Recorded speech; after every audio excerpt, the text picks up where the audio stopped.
Welcome again. Previous video में हमने iteration topic को कंप्लीट कर लिया है और साथ ही कोशिश करो कि इसको सीक्वेंस में देखो ताकि अच्छी से समझ में आए। अगर डायरेक्ट इस टॉपिक को देख रहे हो तो देखने का कुछ खास फायदा नहीं मिलेगा। इसमें हम इटरेटर को समझने वाले हैं कि इटरेटर एक्चुअल में वर्क कैसे कर रहा है। तो इटरेटर एक्चुअल में हम प्रीवियसली यूज कर चुके हैं, बट हमने वहाँ पर यूज किया था फॉर के रूप में। जो फॉर लूप है एक्चुअल में वो फॉर लूप इटरेटर का ही यूज करता है और इसी इटरेटर के यूज के थ्रू ही हम उस लूप को वन बाय वन सीक्वेंस में रन कर पाते हैं। तो जो हमारा फॉर लूप है ये क्या करता है? For loop using iter and next at background to run this loop। For loop ही है जो कि इटरेशन करता है, दैट मीन्स कि सीक्वेंस में वन बाय वन कोड को रन कर रहा है और वो सारा का सारा काम वो करता इन्हीं दो मेथड के यूज से है। सो अगर हम यहाँ पर बात करें एक पूरा क्या कहते हैं एक फॉर लूप की, उसके लिए हम एक लिस्ट वैल्यू ले लेते हैं।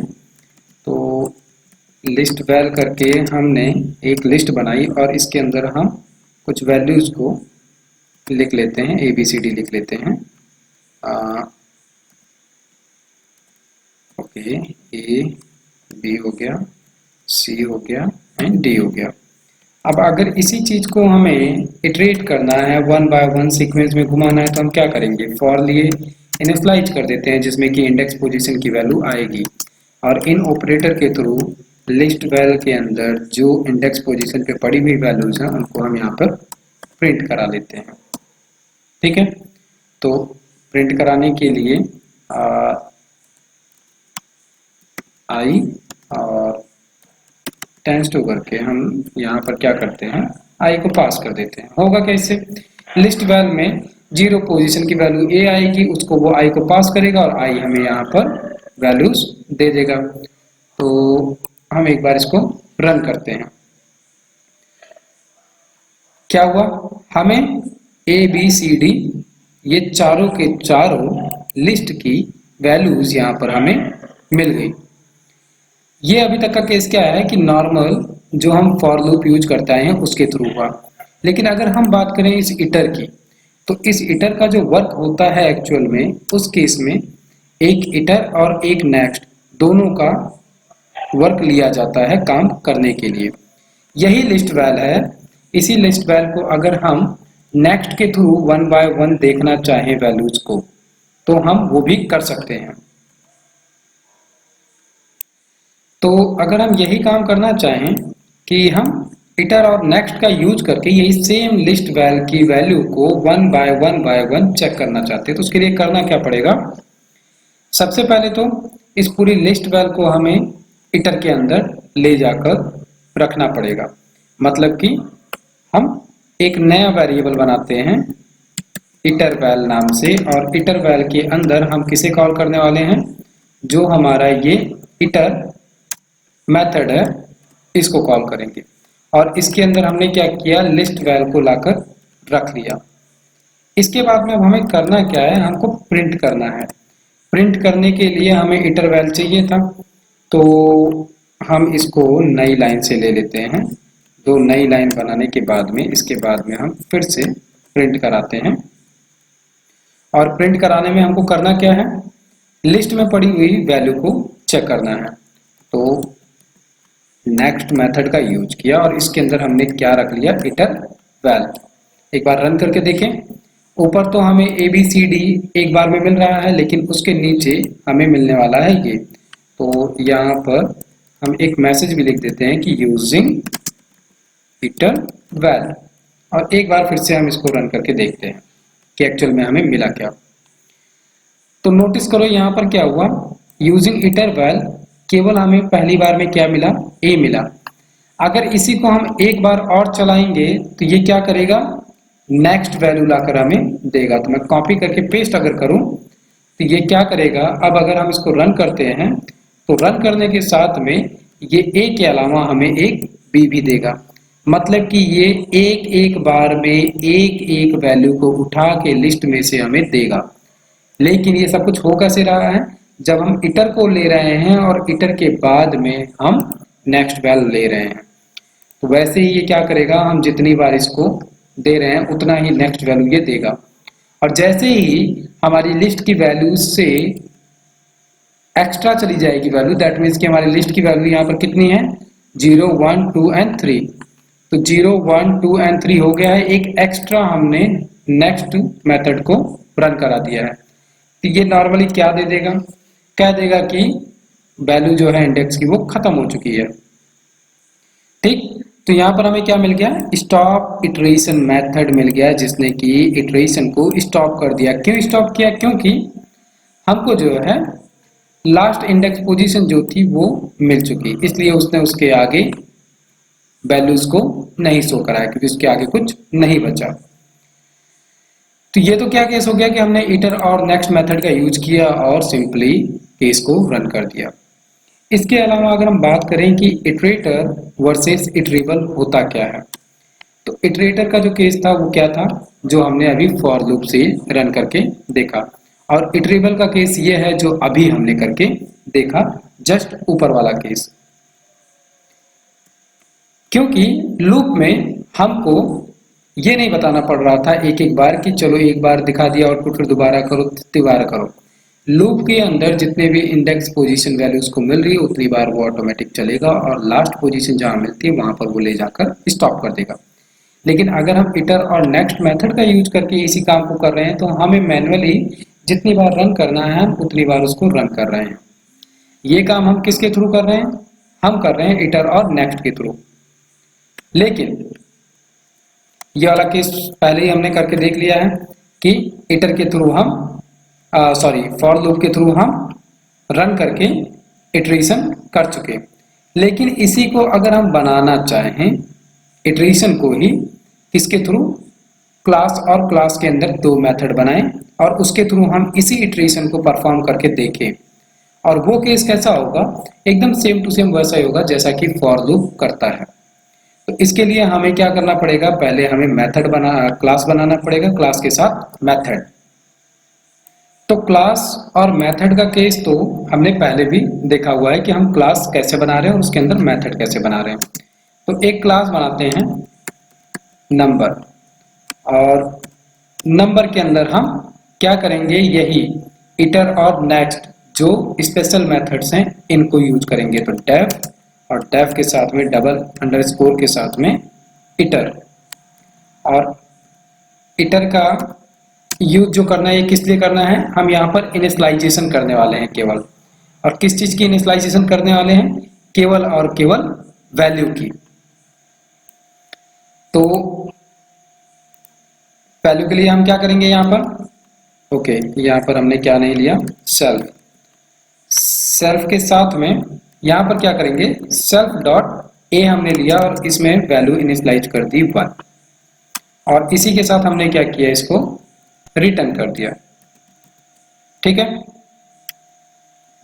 और रिटर्न क्या किया हमने, सेल्फ डॉट ए को रिटर्न कर दिया। ये काम हो गया इटर का। ये क्या करेगा, इनिशियलाइज करेगा वैल्यू को और उसके बाद में रिटर्न कर देगा। वैसा ही सेम काम हमने किसके लिए कर दिया, नेक्स्ट के लिए कर दिया। नेक्स्ट के केस में भी हम सेल्फ के थ्रू किसको ले लेंगे, जो सेल्फ डॉट ए था, और इसको क्या करना है, इसको हम एक नई वैल्यू में स्टोर करके इंक्रीमेंट करने वाले हैं। ठीक है, तो मान लो कि हमने एक नई वैल्यू ली और इसके अंदर हम क्या करेंगे, इसको एक इंक्रीमेंट करेंगे ताकि ये आगे चल के 1 बाय 1 इंक्रीमेंट करता रहे। सो सबसे पहले हम क्या करें, सबसे पहले तो वैल्यू को हम जो इटर के अंदर थी उसको लाकर यहाँ पर रख लें। तो हमने क्या किया, सेल्फ डॉट ए जो 1 को स्टोर करके रखा है उसको हम क्या किए, एन मिलाकर स्टोर कर दिए। इसके बाद में सॉरी हमें इंक्रीमेंट करना है, तो सेल्फ डॉट ए जो था इसको क्या करेंगे, प्लस इक्वल टू 1। इससे हुआ क्या कि नेक्स्ट के केस में हमें क्या चाहिए कि वैल्यू ऑटोमेटिक एक टाइम इंक्रीमेंट हो जाए। और इसके बाद में हम क्या करते हैं, फिर से हम रिटर्न कर देते हैं। और इस समय हम रिटर्न किसको करने वाले हैं, n को हम यहां से रिटर्न कर देंगे। तो n को हमने यहां से रिटर्न कर दिया और n को हमने यहां से रिटर्न किया। n को रिटर्न करने के साथ में अब क्या करना है, हमें ऑब्जेक्ट क्रिएट करना है। किसका, हमारे नंबर का। तो नेक्स्ट नम करके हमने एक ऑब्जेक्ट के लिए वेरिएबल क्रिएट किया और इसके अंदर हमने क्या किया, हमारा जो नंबर है क्लास, इसको लाकर स्टोर कर दिया। ये हमने काम तो कर लिया कि हमने एक इटर और एक नेक्स्ट दोनों मेथड बना लिए। इसके साथ में हमें क्या करना है, इस नेक्स्ट नम को इटर मेथड के अंदर पास कराना है। ठीक है, और उसके लिए हमें क्या करना पड़ेगा, माई नम करके एक वेरिएबल हमने लिया और इटर मेथड के अंदर हमने क्या किया, नेक्स्ट नम, जो अभी हमने ऑब्जेक्ट क्रिएट किया है उसको हम इटर के अंदर लाकर रख दिए। और इसके बाद में अब क्या करना है, वन बाय वन नेक्स्ट का यूज करके हमारे माई नम को प्रिंट कराते चले जाना है। तो प्रिंट में हम क्या करेंगे, नेक्स्ट को कॉल किए मेथड को और इसके अंदर हमने माई नम को पास कर दिया। ये केस थोड़ा सा अजीब लग सकता है क्योंकि इस केस में हो क्या रहा है कि हम जो काम फॉर लूप से कर रहे हैं वही यहाँ पर मैनुअली करके देख रहे हैं कि एक्चुअली में इटर यानी कि इटर के अंदर इटर एंड नेक्स्ट मेथड का यूज करके एक्चुअल में कैसे ये इटरेशन दैट मीन्स कि वन बाय वन सीक्वेंस में कंडीशन घूमती रहती है। तो यहाँ पर सारा का सारा काम वैसा ही लग रहा है जैसा हम करते चले आ रहे हैं। अब यहाँ पर ये भी क्वेश्चन हो सकता है आपका कि ठीक है, अभी जस्ट ऊपर हमने जब इटर और नेक्स्ट का यूज करके प्रिंट कर ही लिया है तो दोबारा से ये क्लास और क्लास के अंदर इटर और नेक्स्ट बनाने की जरूरत क्या है। तो बस हम यहाँ पे यूज केस करके ये देख रहे हैं कि एक्चुअल में इटर और नेक्स्ट जो है हम क्लास के थ्रू मैनुअली बनाकर भी रन कर सकते हैं। लेकिन अभी इस केस में प्रॉब्लम क्या आएगी, इस केस को अगर मैं रन करने चलूं तो ये क्या करेगा, इनफिनाइट लूप की प्रॉब्लम दे देगा। क्यों, क्योंकि जो नेक्स्ट वाला केस है इसको कहीं ना कहीं स्टॉप होना चाहिए, ये स्टॉप होगा नहीं। क्यों नहीं स्टॉप होगा, क्योंकि यहाँ पर क्या हो रहा है, जो इटर है ये इनिशियलाइज कर दिया सेल्फ डॉट ए को 1 से और इसके बाद में इसने क्या किया, नेक्स्ट ने ये बार बार 1 1 1 1 1 इंक्रीमेंट करता चला जा रहा है, रुक तो रहा नहीं है। और अगर ये रुकेगा नहीं दैट मीन्स की प्रॉब्लम क्या आ जाएगी, इनफिनाइट की। तो इस केस को रोकने के लिए हम क्या करेंगे, ये जो पूरा का पूरा रिटर्न वाला यूज केस है इसको हम पार्ट बना देते हैं एक इफ का। तो इफ के अंदर हम करते क्या है कि ये जो सेल्फ डॉट ए है इसको हम कह देते हैं कि जब तक ये लेस देन या इक्वल टू है किसके, 10 के, तब तक ये केस चलेगा। अदरवाइज के केस में हम क्या कर सकते हैं, एल्स में, एल्स का केस मिल रहा है हमको और एल्स के केस में हम यूज कर लेते हैं स्टॉप इटरेशन। इससे क्या होगा, हमारा इटरेशन जो है वो ऑटोमेटिक स्टॉप हो जाएगा। अब के केस में क्या होगा, इनफिनाइट लूप की प्रॉब्लम नहीं मिलेगी और जब हम इसको रन करेंगे तो ये यूज केस में सेल्फ डॉट ए जो है इंक्रीमेंट होते होते जब 10 पे पहुंचेगा उसके बाद में 11 नंबर मिलते ही ये तुरंत एग्जीक्यूट कर जाएगा, स्टॉप हो जाएगा और उसके आगे नहीं चलेगा। दैट मीन्स कि हमारा लूप जो है वो इनफिनाइट के चक्कर में नहीं पड़ेगा। और इटरेशन जब स्टॉप हो जाएगा फाइनली, तो इस केस में क्या हुआ, अब हम इस पूरे के पूरे केस को 1 बाय 1 मैनुअली नेक्स्ट ना कराकर कर सकते हैं लूप के अंदर। तो उसके लिए हमें करना क्या है, हम एक इनिशियलाइज लेते हैं आई से और माई नम जो है इसको क्या करते हैं, लाकर यहाँ पर रख देते हैं। तो इससे अब होगा क्या कि 1 बाय 1 माई नम जो कि इटर के थ्रू नेक्स्ट नम की एक एक वैल्यू को उठाकर ला रहा है उसको आई में लाकर स्टोर कराएगा और आई को हम यहाँ पर प्रिंट करा लेंगे। तो इस केस से फायदा क्या हो गया कि ये लूप में घूमने लगा। लेकिन अब क्वेश्चन आपका ये भी आ सकता है कि ठीक है हमने ये क्लास क्यों बनाई और ये क्यों किया। तो इस यूज केस को बना के समझने का मतलब बस ये है कि एक्चुअल में जो फॉर लूप काम करता है वो असल में उसके पीछे कुछ ऐसा ही सिनेरियो एक्चुअल में वर्क करता है जिसकी वजह से ये फॉर लूप जो है इस तरीके से काम करता है। तो अब अगर हम इसको अभी रन करके चेक करें कि इसका आउटपुट हमें क्या मिलता है, तो हम देखेंगे कि एक तो हमें यहाँ पर एरर मिल गया लाइन नंबर 32 में, और एरर क्या मिला है स्टॉप इटर का। Line number 32 print next iter val. Iter val को हम लिख रहे थे next iter val. Okay okay okay next. Okay, ये वाला केस, ये एक्स्ट्रा केस था, इसको हमें हटाना पड़ेगा। और एक बार फिर से हम रन करते हैं एंड देन हमको नया एरर क्या मिल गया लाइन नंबर 52 में। और 52 में ये क्या कह रहा है कि return non iterator of type int, कि जो नेक्स्ट नम है इसके अंदर एक्चुअल में हमको वैल्यू जो मिल रही है वो नॉन इटरेटर मिल रही है और किस टाइप की, इंट टाइप की मिल रही है, इसलिए ये आगे इसको नहीं बढ़ा रहा है। सो इसको एक बार देखते हैं कि क्यों ऐसा हो रहा है। ओके, गलती जो हुई थी वो ये हुई थी कि हम जब भी रिटर्न करते हैं तो हम सेल्फ इंस्टेंस को रिटर्न करते हैं, और मैंने गलती क्या की थी कि डॉट ए कर दिया था पहली चीज। दूसरी चीज, जब हम स्टॉप इटरेट करते हैं तो ये क्या होता है, हम एक्सेप्शन रेज कर रहे हैं कि अगर कोई भी एरर आता है तो उस केस में स्टॉप इटरेशन रेज होगा और इटरेशन रुक जाएगा, तो इसके लिए रेज कीवर्ड यूज करना जरूरी है। दूसरी गलती ये की थी। अब होगा क्या कि जैसे ही 10 से एक्सीड करेगी वैल्यू एक और अधिक, वो क्या करेगा, रेज करेगा, स्टॉप इटरेशन हो जाएगा और हमारा लूप रुक जाएगा। तो हम अगर इसको अभी रन करते हैं, अभी जस्ट मैंने इसको रन किया था तो उससे प्रॉब्लम क्या आई थी, मेरा लूप जो है इनफिनाइट चला गया और ये नन नन नन यहाँ पर देने लगा। क्यों? क्योंकि मैंने यहाँ पर स्टॉप इटरेशन किया और रेज नहीं किया था। ऐसा केस अगर आता है तो इस केस में क्या करना रहेगा, यहाँ से हम इसको किल कर दें। किल करने के बाद में हमको यहाँ पर मिल गया ये। और अब अगर हम इसको रन करते हैं दोबारा से, तो इस केस में पहले तो जैसे मैं यहाँ से क्लिक कर रहा हूँ ये नहीं चल रहा है। क्यों? क्योंकि अब ये हैंग हो चुका है और इस केस में मुझे VS कोड को एक बार कट करना पड़ेगा और रीस्टार्ट करना पड़ेगा, अदरवाइज ये चलने वाला नहीं है। तो ये ऑटोमेटिक क्या किया, कुछ देर जब ये नहीं चला पाया तो इसने यहाँ पर एरर दे दिया है और मैं यहाँ से अब इसको रीओपन कर सकता हूँ। तो रीओपन करते ही ये क्या करेगा, फिर से रीस्टार्ट कर देगा VS कोड को। सो VS कोड दोबारा से रीस्टार्ट हो रहा है।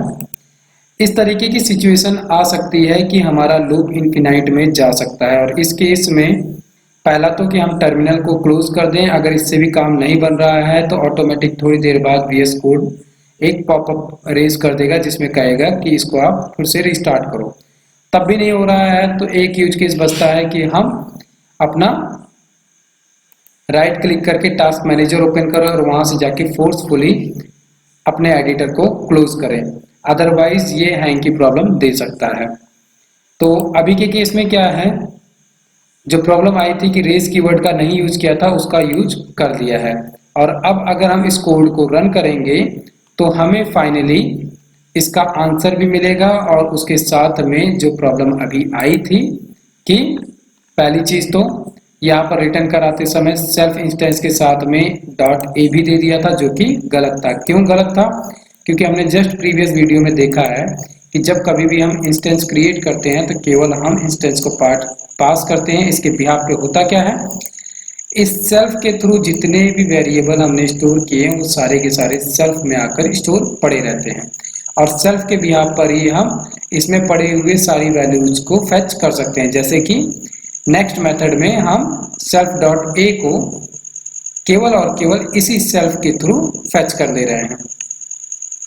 तो ये तो यूज केस हुआ।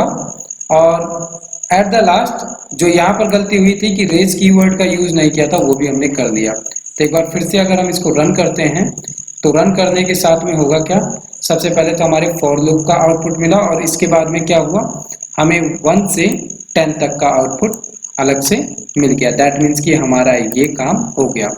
और स्टॉप इटरेशन की जो बात करें, इसको मैं यहाँ पर यूज कर चुका हूँ। तो रेज कीवर्ड का यूज करना जरूरी है। इसको हम ट्राई एक्सेप्शन के केस में देखेंगे और समझेंगे, लेकिन अभी के लिए ये रेज कीवर्ड और इसके बिहाफ पर ये स्टॉप इटरेशन टाइप का एरर जो है उसका यूज करके हम इटरेशन को रोक रहे हैं। जब हमारा जो एक लिमिट दे के रखे हैं वो क्रॉस हो जा रहा है उस केस में। तो इटरेशन में इतना ही। इससे जुड़ा हुआ कुछ एक्सरसाइज है जो कि आप एक बार ट्राई करके देखो। तो एक्सरसाइज के केस में अगर हम बात करें तो आप एक लूप क्रिएट करो यूजिंग इटर एंड नेक्स्ट।